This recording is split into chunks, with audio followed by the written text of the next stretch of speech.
दोस्तों एक बार फिर से मैं आपके लिए UP triple S C PET form fill up 2025 apply online process की अपडेट लेके आ चुके हैं। कैसे आप प्री एलिजिबिलिटी टेस्ट पीईटी 2025 का एप्लीकेशन फॉर्म फिल कर सकते हो, स्टेप बाय स्टेप कंप्लीट जानकारी आपको इस वीडियो में दी जाएगी। लास्ट डेट की न्यू अपडेट है, केवल अप्लाई करने के 4 दिन शेष रह गए हैं।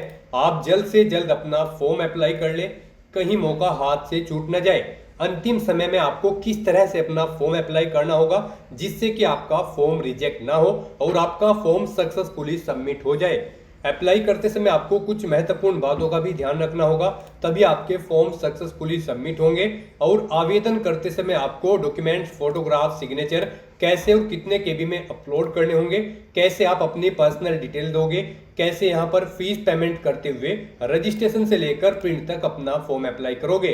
पूरी जानकारी के लिए आपको ये वीडियो शुरू से लेके एंड तक बिना स्किप किए हुए देखनी होगी। इस वीडियो को कंप्लीटली देखने पर ही आपके सभी सवाल और डाउट क्लियर होंगे। तो चलिए दोस्तों, बिना कोई वक्त गंवाए शुरू करते हैं UP triple S C PET form fill up 2025 की पूरी जानकारी। फॉर्म भरने से पहले आपको हमारी वेबसाइट IND सरकारी नौकरी के इस पेज पर विजिट करना होगा, जिसका लिंक आपको नीचे description plus first comment box में मिल जाएगा। और हमारे इस पेज पर विजिट करके आप यहां से UP triple S C PET का फॉर्म अप्लाई कर सकते हो। Uttar Pradesh subordinate service selection commission के अंतर्गत ये भर्ती निकली हुई है। प्री एलिजिबिलिटी टेस्ट पीईटी 2025 का ये नोटिफिकेशन है। लास्ट डेट की अपडेट है, केवल 4 दिन शेष रह गए हैं। आप जल्द से जल्द अपने फॉर्म अप्लाई कर ले। 17 जून 2025 इसकी आवेदन करने की अंतिम तिथि है। 10वीं पास अप्लाई कर सकते हैं। 18 से 40 वर्ष आयु सीमा है। फीस जनरल ओबीसी कैटेगरी के लिए 185 है, SC/ST कैटेगरी के लिए 95, PH दिव्यांग कैटेगरी के लिए 25 है, जो कि आप debit card, credit card, net banking, UPI या फिर चालान से पेमेंट कर सकते हो। रिटर्न एग्जाम के आधार पे इसमें आपका चयन होगा। ऑनलाइन अप्लाई कर सकते हो। UP Uttar Pradesh job location है UP/SC.gov.in इसकी ऑफिशियल वेबसाइट है, जिससे आप ऑनलाइन अप्लाई कर सकते हो। इंपोर्टेंट लिंक सेक्शन के अंतर्गत नोटिफिकेशन लिंक पर क्लिक करके आप इसकी PDF डाउनलोड कर सकते हो, जिसके अंतर्गत आपको ऑनलाइन आवेदन करने की पूरी प्रक्रिया दे दी गई है कि क्या यहाँ पर आपके डॉक्यूमेंट्स है, किस तरह से आपको फोटोग्राफ, सिग्नेचर अपलोड करने होंगे। अप्लाई करते समय सभी इंस्ट्रक्शंस आपको PDF में दिए गए हैं। फीस पेमेंट की जानकारी आपको दी गई है category wise, qualification, age limit, age relaxation, exam pattern और सिलेबस भी आपको हिंदी में डिटेल्स में प्रोवाइड, सब्जेक्ट वाइज प्रोवाइड करा दिया गया है। तो अप्लाई करने से पहले आपके नोटिफिकेशन की PDF पूरा रीड करना अनिवार्य है। इसको पूरा पढ़ने से आपके सभी सवाल और डाउट क्लियर होंगे। PDF रीड आउट करने के बाद में आपको अप्लाई ऑनलाइन लिंक पर क्लिक करना होगा, तो आपके सामने ऑनलाइन आवेदन करने का ये ऑफिशियल पोर्टल ओपन हो जाएगा। गाइस, यहाँ पर आने के बाद आपको प्री एलिजिबिलिटी टेस्ट पीटी 2025 के इस सेक्शन में अप्लाई के इस लिंक पर क्लिक कर देना है। फिर यहाँ पर आपको इस एग्जाम के लिए क्वालिफिकेशन की डिटेल प्रोवाइड कर दी गई है। आपको क्वालिफिकेशन के इस लिंक पर क्लिक करके अपनी क्वालिफिकेशन चेकआउट कर लेनी है। इस एग्जाम में पार्टिसिपेट करने के लिए क्या आपकी एजुकेशनल क्वालिफिकेशन होनी चाहिए। यहाँ पर आपका कम से कम 10वीं क्लास पास आउट होना जरूरी है इस एग्जाम में पार्टिसिपेट करने के लिए। हायर क्वालिफिकेशन आपकी कुछ भी हो सकती है, 12वीं, ग्रेजुएशन या फिर पोस्ट ग्रेजुएशन। तो यहाँ से आप क्वालिफिकेशन की डिटेल चेकआउट कर सकते हो। और यहाँ पर अब आपको कैंडिडेट रजिस्ट्रेशन की इस ऑप्शन पर क्लिक कर देना है। नेक्स्ट आपके सामने यहाँ पर कुछ जनरल इंस्ट्रक्शंस ओपन होंगे, आप इन्हें केयरफुली रीड आउट करें। उसके बाद आप इस चेकबॉक्स को ओके करें और फिर आप आई एक्सेप्ट के इस ऑप्शन पर क्लिक कर दें। नेक्स्ट आपसे पूछा गया है कि क्या आपने पूर्व के वर्षों में आयोजित किसी प्री एलिजिबिलिटी टेस्ट में पार्टिसिपेट किया है। अगर किया है तो यहाँ पर आप यस ऑप्शन सेलेक्ट करें और फिर आप प्रोसीड के ऑप्शन पर क्लिक करें। उसके बाद यहाँ पर आपको अपना पीईटी रजिस्ट्रेशन नंबर एंटर करना होगा। जो आपने पिछले एग्जाम में कभी भी पार्टिसिपेट किया होगा तो आपको एक रजिस्ट्रेशन नंबर मिला होगा, वो रजिस्ट्रेशन नंबर आपको यहाँ पर एंटर करना है और उसके बाद आपको प्रोसीड के ऑप्शन पर क्लिक कर देना है। और गाइज, अगर यहाँ पर आपने अभी तक पीईटी के किसी भी एग्जाम में पार्टिसिपेट नहीं किया है तो फिर यहाँ पर आपको नो ऑप्शन सेलेक्ट करना है। उसके बाद आपको प्रोसीड के ऑप्शन पर क्लिक करना है। उसके बाद आपके सामने यहाँ पर कुछ इस तरह से इंटरफेस ओपन होगा। यहाँ पर अगर आपने पहले से अपना किसी पीईटी में पार्टिसिपेट किया हुआ होगा तो आपको यहाँ पर कुछ चीजें ऑटोमेटिकली फिल मिल जाएगी। अगर यहाँ पर आप बिल्कुल न्यू है तो यहाँ पर आपको अब अपनी डिटेल्स एंटर करनी है। तो अब यहाँ पर आपको सबसे पहले अपना नाम एंटर करना है, अपने फादर या हस्बैंड का नाम देना है, अपनी मदर का नाम आपको एंटर करना है। फिर यहाँ पर आपसे पूछा गया है कि क्या आपके पास उत्तर प्रदेश का डोमिसाइल है। अगर है तो यस करें, नहीं तो नो ऑप्शन सेलेक्ट करें। यहाँ पर यस ऑप्शन अगर आप सिलेक्ट करते हैं तो फिर यहाँ पर गाइज आपसे पूछा जाएगा कि क्या आप उत्तर प्रदेश के फ्रीडम फाइटर हैं, अगर हैं तो आप यस करेंगे, नहीं है तो आप नो ऑप्शन सेलेक्ट करेंगे। उसके बाद आपसे पूछा गया कि क्या आप ईएक्स सर्विसमैन, ईसीओ, एसएससीओ या फिर सीओ हैं, अगर हैं तो यहाँ पर आप इनमें से ऑप्शन सेलेक्ट करें, नहीं है तो नो ऑप्शन सेलेक्ट करें। अगर आप ईएक्स सर्विसमैन हैं तो आप ईएक्स सर्विसमैन ऑप्शन सेलेक्ट करेंगे, फिर अपनी सर्विस का ड्यूरेशन यहाँ पर आप सेलेक्ट करेंगे, रिटायरमेंट का ड्यूरेशन आप देंगे, और अगर आप नहीं हैं तो आप सिंपली नो ऑप्शन सेलेक्ट करेंगे। फिर आपसे पूछा गया कि क्या आप पर्सन विद डिसेबिलिटी कैंडिडेट हैं, अगर हैं तो आप यहाँ पर यस ऑप्शन सेलेक्ट करें। यहाँ पर आपको क्या विजन रिलेटेड डिसेबिलिटी है, अगर है तो आप यस करेंगे और फिर उसकी डिटेल देंगे। फिर आपसे पूछा गया कि क्या आपको हियरिंग डिसेबिलिटी है, अगर है तो यहाँ पर आप यस करेंगे, नहीं तो नो ऑप्शन सेलेक्ट करेंगे। फिर आपसे पूछा गया कि क्या आपको लोकोमोटर डिसेबिलिटी है, अगर है तो यस करें और उसकी डिटेल दें। अगर आपको यहाँ पर फिजिकोलॉजी या फिर न्यूरोलॉजिकल डिसेबिलिटी है तो उसमें आप यस या नो अपने अकॉर्डिंग ऑप्शन सेलेक्ट करके डिटेल देंगे। मल्टीपल डिसेबिलिटी है तो इसमें भी आप यस या नो ऑप्शन सेलेक्ट करके अपनी डिटेल यहाँ पर प्रोवाइड करा सकते हैं। उसके बाद अगर गाइस यहाँ पर आप पीडब्ल्यूबीडी यानी कि पर्सन विद डिसेबिलिटी कैंडिडेट नहीं हो तो यहाँ पर आपको नो ऑप्शन सेलेक्ट करना है, आगे की डिटेल आपको डिसेबल्ड कर दी जाएगी, नहीं देनी है। फिर आपसे पूछा गया कि क्या आप उत्तर प्रदेश के स्किल्ड प्लेयर हैं, अगर हैं तो यहाँ पर आप यस ऑप्शन सेलेक्ट करें और फिर यहाँ पर आप अपनी प्लेयर की कैटेगरी सेलेक्ट करें, फिर सब कैटेगरी सेलेक्ट करें, और अगर नहीं है आप स्किल्ड प्लेयर तो आपको सिंपली नो ऑप्शन सेलेक्ट करना है। उसके बाद यहाँ पर आपको अपना होम स्टेट सेलेक्ट कर लेना है, फिर यहाँ पर आपको अपना डिस्ट्रिक्ट सेलेक्ट कर लेना है। उसके बाद आपको अपनी कैटेगरी यहाँ पर सेलेक्ट करनी है, फिर यहाँ पर आपको अपनी डेट ऑफ बर्थ सेलेक्ट करनी है, अपना जेंडर आपको सेलेक्ट करना है, अपना मोबाइल नंबर यहाँ पर आपको देना है, फिर आपको अपनी ईमेल आईडी यहाँ पर एंटर करनी है। फिर आपसे पूछा गया है कि क्या आप मैरिड हो, अगर हो तो आप यस करेंगे, नहीं हो तो आप नो ऑप्शन सेलेक्ट करेंगे। फिर यहाँ पर आपको अपनी एम्प्लॉयमेंट डिटेल देनी है। यहाँ पर अगर आप उत्तर प्रदेश के एम्प्लॉय हैं तो वो ऑप्शन सेलेक्ट करें, एक्स एम्प्लॉय हैं उत्तर प्रदेश के तो वो ऑप्शन सेलेक्ट करें, नहीं है आप एम्प्लॉय तो आपको नॉट एन एम्प्लॉय का ऑप्शन सेलेक्ट कर लेना है। उसके बाद यहाँ पर आप अगर एज में रिलेक्शन चाहते हैं तो यस ऑप्शन सेलेक्ट करें और फिर यहाँ पर आप अपना एज रिलेक्शन ग्राउंड सेलेक्ट करें। आप गवर्नमेंट के अंडर आते हैं या फिर कोर्ट ऑर्डर या फिर सेवा नियमावली या फिर किसी अन्य रीजन से आप एज में रिलेक्शन चाहते हैं तो उसे यहाँ पर आपको स्पेसिफाई करना होगा, और अगर नहीं चाहते हैं आप एज में रिलेक्शन तो यहाँ पर आपको नो ऑप्शन सेलेक्ट कर लेना है। उसके बाद यहाँ पर आपको अपनी बेसिक एकेडमिक डिटेल्स प्रोवाइड करनी है। यहाँ पर इस एग्जाम में पार्टिसिपेट करने के लिए आपका कम से कम 10वीं क्लास पास आउट होना जरूरी है, तो यहाँ पर आपको सबसे पहले अपनी 10वीं क्लास की डिटेल देनी है। इसमें यहाँ पर आपको सबसे पहले बोर्ड का नाम सेलेक्ट करना है, जिस बोर्ड से आपने अपनी 10वीं क्लास पास आउट की है। उसके बाद आपको पासिंग ईयर सेलेक्ट करना है, कब आपने अपनी 10वीं क्लास पास आउट की है। अपना हाई स्कूल का रोल नंबर आपको देना है।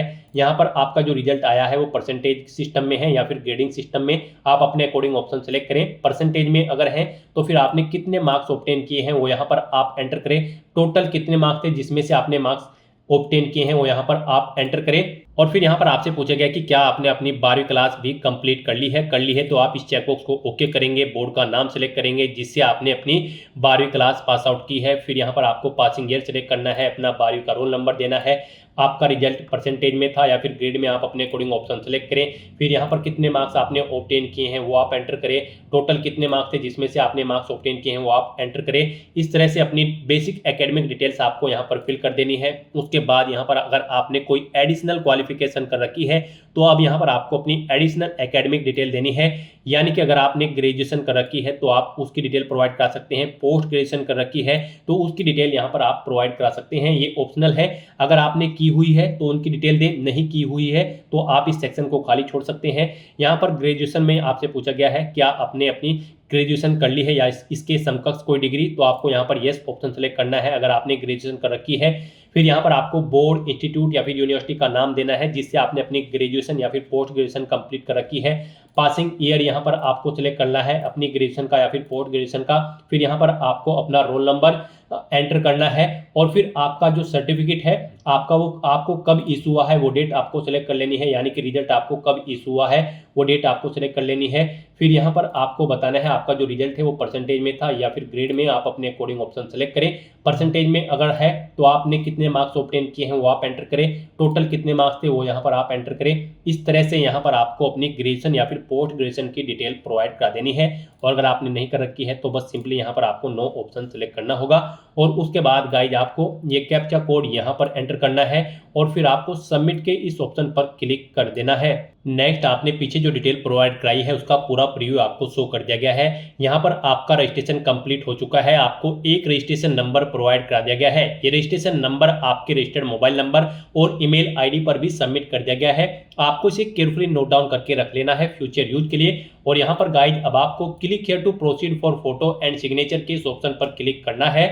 अब यहाँ पर आपको अपना फोटो और सिग्नेचर अपलोड करने हैं। गाइज यहाँ पर आपको दी गई गाइडलाइंस के अकॉर्डिंग अपना फोटो और सिग्नेचर अपलोड करने हैं, अदरवाइज यहाँ पर आपका एप्लीकेशन फॉर्म रिजेक्ट हो सकता है। यहाँ पर आपका जो फोटो होगा उसकी विड्थ 3.5 सेंटीमीटर, हाइट 4.5 सेंटीमीटर होनी चाहिए और जो आपके सिग्नेचर होंगे यहाँ पर उसकी विड्थ 3.5 सेंटीमीटर और हाइट उसकी 1.5 सेंटीमीटर होनी चाहिए। यहाँ पर आपका जो फोटो होगा वो 50 KB से 100 KB के बीच में होना चाहिए और जो आपके सिग्नेचर होंगे वो 30 KB से 50 KB के बीच में होने चाहिए और यहाँ पर ये JPG या फिर JPEG फॉर्मेट में होने चाहिए।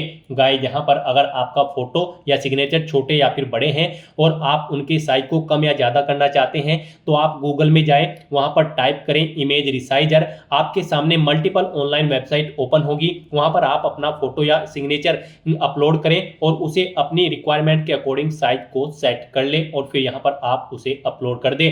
यहाँ पर आपके जो सिग्नेचर होंगे वो आपको हिंदी और इंग्लिश दोनों में कुछ इस तरह से करने हैं और फिर आपको अपनी फाइल यहाँ पर अपलोड करनी है। ये आपको सैंपल दिया गया है।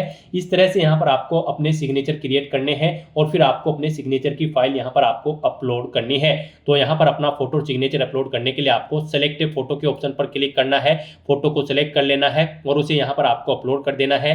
ऐसे ही यहाँ पर आपको सेलेक्ट सिग्नेचर के ऑप्शन पर क्लिक करना है और अपने सिग्नेचर की फाइल को सिलेक्ट करके उसे भी यहाँ पर आपको अपलोड कर देना है। तो इस तरह से यहाँ पर आपको अपना फोटो और सिग्नेचर अपलोड करने के बाद फिर कंटिन्यू के इस ऑप्शन पर क्लिक कर देना है।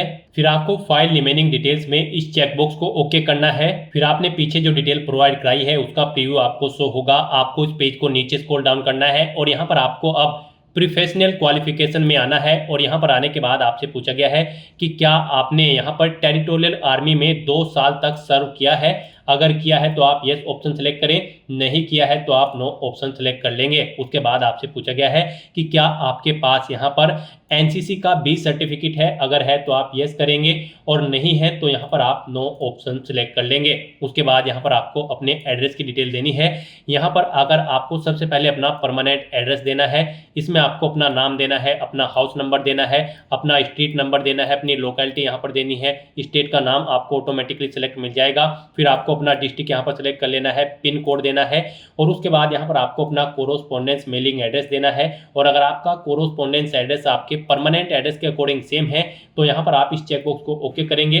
ऑटोमेटिकली आपका कोरोस्पोंडेंस एड्रेस आपके परमानेंट एड्रेस के अकॉर्डिंग फिल हो जाएगा। उसके बाद आपको इस पेज को नीचे स्क्रॉल डाउन करना है और फिर यहाँ पर आपको डिक्लेरेशन सेगमेंट में आकर यहाँ पर आपको यस ऑप्शन सेलेक्ट करना है कि आप एक्सेप्ट करते हैं ऊपर के सभी डिक्लेरेशन जो टर्म्स एंड कंडीशन है। तो यहाँ पर आपको यस ऑप्शन सेलेक्ट करना है। उसके बाद आपको यहाँ पर प्रीव्यू के इस ऑप्शन पर क्लिक करके अपने एप्लीकेशन फॉर्म का प्रीव्यू चेकआउट कर लेना है। फिर यहाँ पर आपको आपके एप्लीकेशन फॉर्म का पूरा प्रीव्यू शो कर दिया गया है। आपको सभी डिटेल्स केयरफुली चेकआउट करनी है। कहीं पर कोई मिस्टेक है तो आप बैक बटन पर क्लिक करके एडिट कर सकते हो और अगर सभी चीज़ें ओके हैं तो यहाँ पर बस अब आपको ये कैप्चा कोड इस बॉक्स में एंटर करना है और उसके बाद आपको सबमिट के इस ऑप्शन पर क्लिक कर देना है। नेक्स्ट यहाँ पर आपको अपनी एप्लीकेशन फीस का अमाउंट जमा कराना है। गाइस यहाँ पर आपको आपकी कैटेगरी के अकॉर्डिंग एप्लीकेशन फीस का अमाउंट शो कर दिया जाएगा। यहाँ पर जनरल ओबीसी कैटेगरी के लिए 185 रुपये फीस है, SC ST कैटेगरी के लिए 95 रुपये और PH दिव्यांग कैंडिडेट के लिए मात्र 25 रुपये एप्लीकेशन फीस है, जो कि आप ऑनलाइन मोड में debit card, credit card, net banking या फिर UPI के माध्यम से जमा करा सकते हो। तो यहाँ पर अब आपको बस अपना फीस पेमेंट करना है। उसके लिए यहाँ पर आपको क्लिक हियर टू पे द रिक्वायर्ड फीस के इस ऑप्शन पर क्लिक करना है। नेक्स्ट आपके सामने फीस पेमेंट का गेटवे ओपन हो जाएगा। यहाँ पर आकर आपको स्टेट बैंक ऑफ इंडिया के इस ऑप्शन पर क्लिक करना है। इसे आपको सेलेक्ट कर लेना है और फिर आपको इस चेकबॉक्स को ओके करना है और उसके बाद गाइज आपको यहाँ पर प्रोसीड फॉर फीस डिपोजिशन के इस ऑप्शन पर क्लिक कर देना है। फिर आपको आपकी फीस पेमेंट की डिटेल शो कर दी गई है। अब आपको इसे कंफर्म करने के लिए प्रोसीड के इस ऑप्शन पर क्लिक करना है। नेक्स्ट यहाँ पर आपको फीस पेमेंट के इंटरफेस पर रिडायरेक्ट कर दिया गया है। यहाँ पर गाइज आप debit card, credit card, net banking या फिर यूपीआई या फिर एनईएफटी के माध्यम से अपना फीस पेमेंट कर सकते हो। यूपीआई यहाँ पर आपके लिए बेस्ट ऑप्शन रहेगा। यहाँ पर आप अपनी यूपीआई आईडी के थ्रू फीस पेमेंट कर सकते हो। अगर आप यूपीआई आईडी जानते हैं तो एंटर यूपीआई आईडी के इस ऑप्शन पर क्लिक करें। अपनी यूपीआई आईडी यहाँ पर एंटर करके वैलिडेट यूपीआई आईडी के ऑप्शन पर क्लिक करते हुए अपना फीस पेमेंट कर दें, या फिर आप क्यूआर कोड के थ्रू भी अपना फीस पेमेंट कर सकते हो। आप यूपीआई क्यूआर के इस ऑप्शन पर क्लिक करें, उसके बाद आप यहां पर पे नाउ के इस ऑप्शन पर क्लिक करें। फिर यहां पर आपके सामने ये क्यूआर कोड शो कर दिया जाएगा। आप इसे अपने यूपीआई से स्कैन करें और अपना फीस पेमेंट कर दें। सक्सेसफुली फीस पेमेंट करने के बाद आपके सामने कुछ इस तरह से इंटरफेस ओपन होगा। यहां पर आपका फीस पेमेंट हो चुका है और आपके एप्लीकेशन फॉर्म को भी सबमिट किया जा चुका है। अब यहां पर आपको अपने एप्लीकेशन फॉर्म का एक प्रिंट आउट ले लेना है। उसके लिए आपको proceed to download and print the application form के इस ऑप्शन पर क्लिक करना है।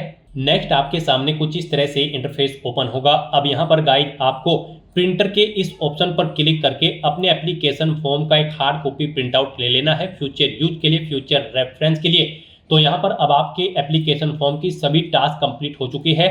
आप चेकआउट कर सकते हो, आपका रजिस्ट्रेशन सक्सेसफुली कंप्लीट हो चुका है, फोटो और सिग्नेचर आपके अपलोड हो चुके हैं, फाइल रिमेनिंग डिटेल आपकी ओके हो चुकी है, आप फीस पेमेंट कर चुके हो और अपना फॉर्म भी सबमिट कर चुके हो। साथ ही साथ आप अपना एप्लीकेशन फॉर्म का प्रिंट आउट भी ले चुके हो। यहाँ पर आपके सामने ये सभी ऑप्शन ग्रीन हो जाएंगे, यानी कि आपके एप्लीकेशन फॉर्म की सभी टास्क कंप्लीट हो चुकी है। आपका यूपी ट्रिपल एससी पीईटी 2025 का फॉर्म सक्सेसफुली सबमिट हो चुका है। तो दोस्तों ऐसे आप UP triple SC pre eligibility test 2025 के लिए अपना फॉर्म अप्लाई कर सकते हो बिना कोई मिस्टेक किए हुए। आज की इस वीडियो में बस इतना ही। आई होप ये वीडियो आपको पसंद आई होगी। अगर पसंद आई हो तो इसे लाइक और शेयर करें। चैनल पर नए हो तो इसे सब्सक्राइब कर लें। Thanks for watching.